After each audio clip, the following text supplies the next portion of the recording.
நல்ல நாள் பெரிய நாள்னால் நாம் ரவா கேசரி செய்வோம்.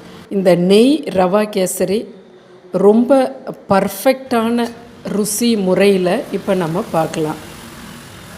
50 கொஞ்சம் கூட பிடிக்கக்கூடியது ஒரு சின்ன கப்பில் 1 கப் ரவை எடுத்திருக்கேன். அதை ஒரு சட்டியில் போட்டுக்கிறோம். அதே எதில் எடுக்கிறீங்களோ அதிலே 1 பங்கு சர்க்கரை, 2.5 பங்கு தனியாக போட்டு வச்சுக்கிறோம். இதெல்லாம் இந்த முறையில் நீங்கள் அந்த நெய் கேசரி செய்து பாருங்கள்.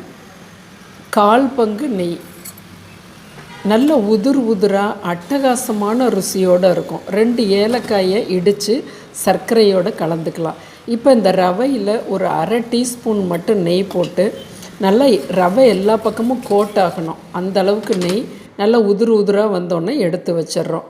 கொஞ்சம் நெய்யில் முந்திரியை போட்டு நல்லா வறுத்துக்கிறோம்.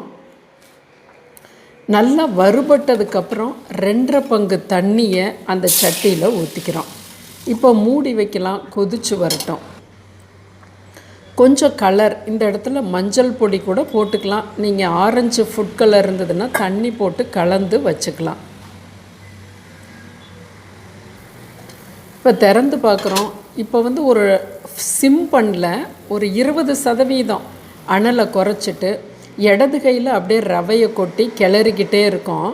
இப்போ மூடி வைக்கல, அதை தண்ணி எல்லாம் இழுக்கிற வரையிலும் 2.5 பங்கு தண்ணி இழுக்கிற வரையிலும் நம்ம கிளறி விடுறோம். இப்போ எல்லாம் ஓரளவுக்கு தயிர் பதத்தை விட கொஞ்சம் தாண்டிருச்சு. இதுதான் பதம். இப்போ 80% ரவை வெந்திருக்கும். இப்போ ஒரு மூடி போட்டு சிம் பண்ணிடுறோம். முழுசாக சிம் பண்ணிட்டோம். ஒரு 2 நிமிஷத்தில் பார்க்குறோம், இப்படி வரன்னு இருக்குது. 100% ரவை வெந்துருச்சு. சர்க்கரை ஏலக்காயை போட்டு கிளறி கொடுக்கல, தேய்ச்சி விடுறோம். அந்த கலரை தேவைப்பட்ட அளவு இப்போ தான் ஊற்றணும். அப்போ தான் நமக்கு சரியான கலர் கிடைக்கும். கிளறக்கூடாது, தேய்ச்சி ஸ்டிக்காலேயோ கரண்டியாலேயோ விடுறோம். அப்போ தான் கட்டி தட்டாது. நீங்கள் எவ்வளவு ரவை போட்டாலும் இதுதான் சிஸ்டம். இப்போ 20% அனல்லையே இருக்குது. சர்க்கரை நல்லா கரைஞ்சிரும். இப்போ பபுள் வர்றதுக்கு மட்டும் நம்ம வெயிட் பண்ணோம். பபுள் வந்துருச்சு, சுவிட்ச் ஆஃப் பண்ணிட்டோம். இப்போ 1/4 பங்கு நெய்யை விடுறோம். இந்த சிஸ்டத்தில் செஞ்சு பார்த்திங்கன்னா இது கொலன்னு ஆகாது. ஜவ்வு போல் கேசரி எவ்வளோ நேரம் ஆனாலும் அப்படி ஆகாது.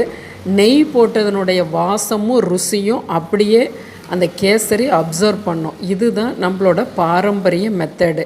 இதே முறையில் நீங்கள் ஒரு முறை செய்து பாருங்கள்.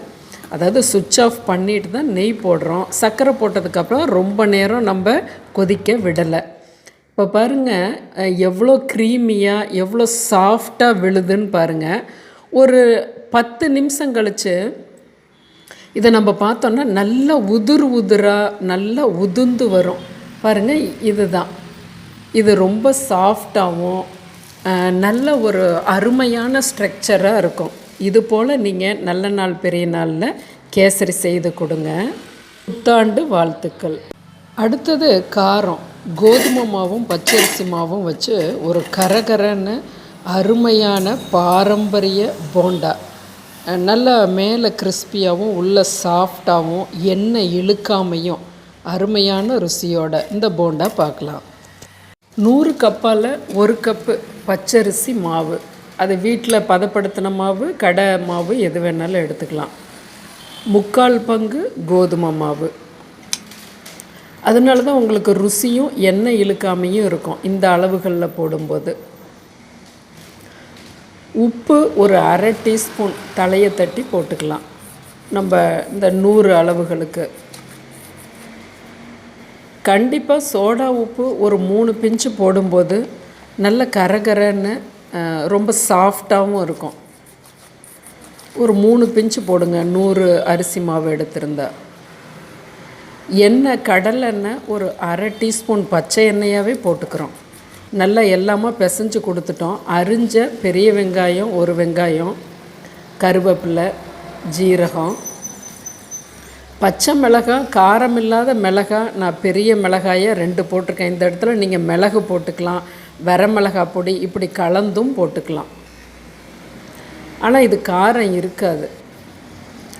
குழந்தைகளுக்குன்னா கொஞ்சம் நீங்கள் முன்னாடி சொன்னது போல் போட்டுக்கலாம். மல்லி இலை, கொஞ்சமாக பெருங்காயம். நல்லா கசக்கி பிசைஞ்சு எல்லாம் ஒன்று சேர விடுறோம். தண்ணி போட்டு தொய்வான பதமாக எடுத்துக்கிறோம். உடனடியாக போடுறதா இருந்தால் சோடா உப்பு போட்டோம். ஒரு அரை மணி நேரம் ஊற விட்டு நீங்கள் போண்டா போடுறதா இருந்தால் இன்னும் ருசியாக இருக்கும். அதை அப்போதைக்கு சோடா உப்பு போட்டுக்கணும். இந்த புரிதலோட இப்போ எண்ணெய் ஊற்றி வச்சுட்டோம் சட்டியில். இந்த அளவுக்கு தொய்வாக இருக்குது. நம்ம இப்போ உடனடியாக போடுறோம், அதனால் சோடா உப்பு கலந்துட்டோம். நல்லா ஒரு துளி போட்டோன்னே மேலே எண்ணெயிலேருந்து வந்தோன்னே இப்படி ஒரு நார்மல் சைஸ், ஒரு நெல்லிக்காய் சைஸ் மாவுகளாக உள்ளே போட்டிருக்கோம். 40% அனலில் இருக்குது.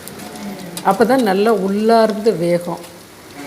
ஒரு ஈடு போட்டோன்னா இந்த அளவுக்கு ஒரு 3லேருந்து 3.5 நிமிஷத்தில் பபுள் எல்லாம் அடங்கினதுக்கப்புறமா நம்ம திருப்பி விட்டு அதை எடுத்துடுறோம். மேலே கரகரன்னு அதை கீறி பார்த்தோம்னா கரகரன்னு சவுண்டு கேட்கும். உள்ளே செம சாஃப்டாக இருக்கும்.